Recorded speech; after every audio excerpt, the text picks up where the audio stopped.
ছাত্র জনতার গণ অভ্যুত্থানের মুখে ৫ আগস্ট দেশ ছেড়ে দিল্লিতে পালিয়ে যান তৎকালীন প্রধানমন্ত্রী শেখ হাসিনা। গণহত্যা ও গুম খুনের মামলায় বিচারের মুখোমুখি করতে গত ২৩ ডিসেম্বর প্রত্যর্পণ আইনে তাকে ফেরত চেয়ে চিঠি দেয় বাংলাদেশ। তবে এখনও কোনো সাড়া দেয়নি দিল্লি।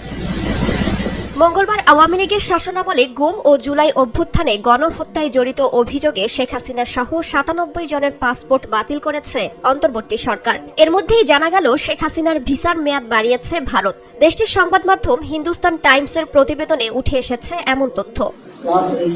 নাম প্রকাশ না করার শর্তে সূত্রের বরাতে দ্য হিন্দুস্তান টাইমস জানায়, শেখ হাসিনা যেন ভারতে আরও সময় অবস্থান করতে পারেন সেজন্য তার ভিসার মেয়াদ বাড়ানো হয়েছে।